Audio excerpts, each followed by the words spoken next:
Hey, Central Lakes College. What's up, all you cool cats and kittens? English major Jeff Johnson here, making a vid for my students and possibly for the entire college. I'm just trying to be useful and helpful. Let's begin with an obvious idea. We are all living through very serious and epic unfolding events, and we're all sort of hurled into just a kind of a world that none of us saw coming. And I hope you're all doing all right up there. To say another obvious thing, every faculty member, every staff person at Central Lakes College, every one of our minds is in just kind of a wheel spinning exercise, because we're all trying to figure out the answer to a bedrock and important question. How do we keep serving our students? How do we look after and take care? This is leftover Christmas decoration. How do we look after our students? Because I'm a teacher before I'm a man, I am trying to think of ways that I can help the college and help not only my students in my English classes, but everyone. And we now are looking at our second week of fully online teaching and learning, which is completely foreign to me. I'm an evangelist for the classroom, and last week I was more or less forced to become Zoom Master Jeff, and not everyone's attempting it, but I'm taking a shot at holding synchronous live Zoom classes and using everything else available to me too. So English majors are full of free advice, and I know what you're doing up there. I can see it from my southern kingdom down here. In my northern kingdom, you're hunkered down, you're hanging out with family and friends. You might be doing a little bit of schoolwork, but you're just totally binging on Tiger King. And that's fine. If that's your scene, that's great. But I want to, at the risk of sounding like a broken record to students I've worked with before, my free advice concerns possibly trying to get you to open up your heart to beauty. My classes are about all kinds of things. They're obviously about literacy. I'm trying to help students now in my 34th year become more adept at reading and writing and speaking and thinking. I want my classes also to be proliferations of empathy as I build classes semester after semester that are also communities where people care about one another and look after one another. But ultimately, what my classes are about and my life as a teacher at Central Lakes College is trying to get people interested in beauty. Beauty possibly is being trivialized for you right now. You might think that you don't even have time for it.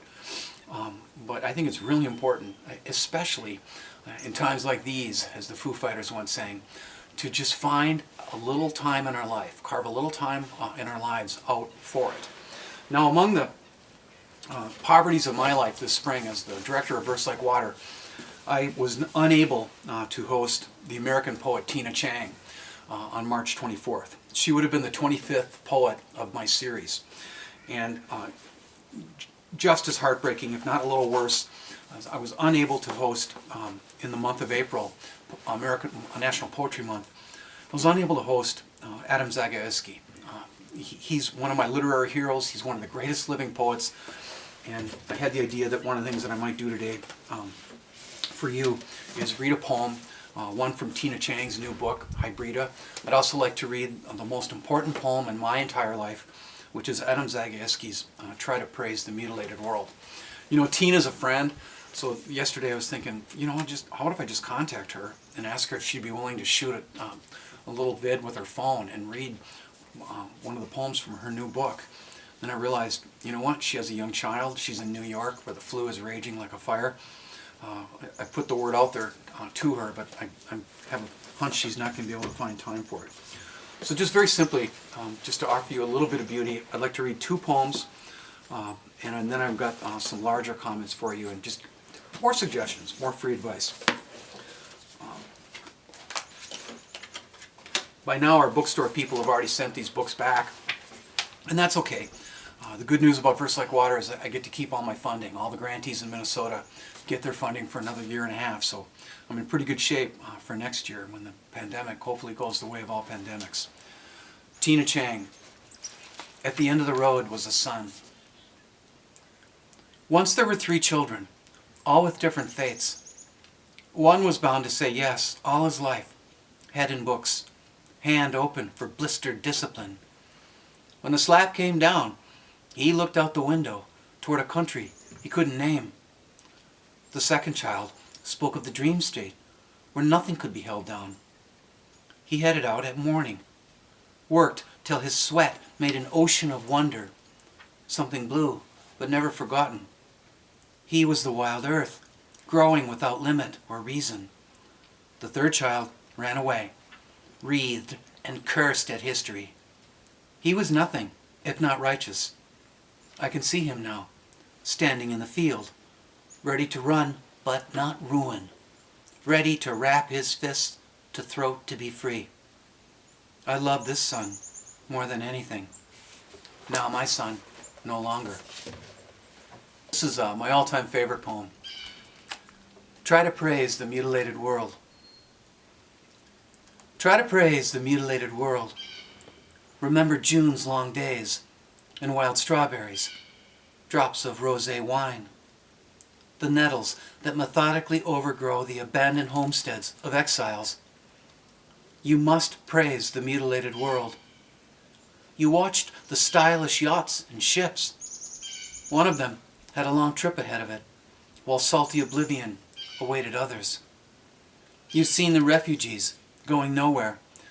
You've heard the executioners sing joyfully. You should praise the mutilated world. Remember the moments when we were together in a white room and the curtain fluttered? Return in thought to the concert where the music flared. You gathered acorns in the park in autumn, and leaves eddied over the earth's scars.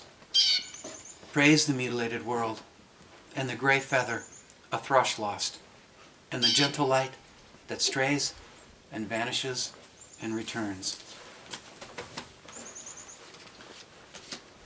Just some really quick suggestions. Pretty much all of us are now having to rely on the internet in a new, unprecedented way.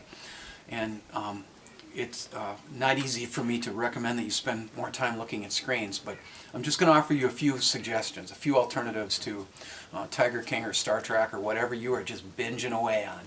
The first thing I want to recommend is a website put up by Padraig Tuama, a Northern Ireland poet. And he has a series that he started this year in conjunction with Krista Tippett called Poetry Unbound. The season's over, but the shows are all up, and you can take in a poem a day with his help. He's just a complete sweetheart. He's a theologian, a poet, and a conflict mediator, and I'm hoping to bring him to the college this fall. We're already becoming friends. Forgive me for recommending more poetry, but I hope you check out the Poetry Foundation. It's just an absolute endless resource for poetry, and they have fantastic taste, quite like me. I'm also going to put up for you in this email that's being sent out entire verse-like water readings. If you're interested, you could watch what happened when Nick Flynn came to Central Lakes. You could take in the entire poetry reading by Terrence Hayes. That's 4 or 5 years ago. I brought him the year that People magazine declared him to be the sexiest writer alive. Chalber was pretty full that day. And I hope you at least think about checking these out. One final thing, I was able to get some CLC students to see Shakespeare's Twelfth Night this spring, minutes before the Guthrie closed because of the pandemic, but I was unable to get my Intro to the Humanities class to the Minneapolis Institute of Arts. We were going to go down there and just be completely overwhelmed by 80,000 works of art. So we can't do that, but I'll put down here at the bottom of this some resources for touring museums. The world's greatest art museums are opening their arms to you, and you can go online and look at paintings and sculpture and tapestry. And again, hoping that this video inspires you to find a little time in your human heart for beauty. Stay safe, try to be peaceful, and be hopeful. We have to try to praise the mutilated world. And we're going to get through this, and I'm going to help. So will poetry.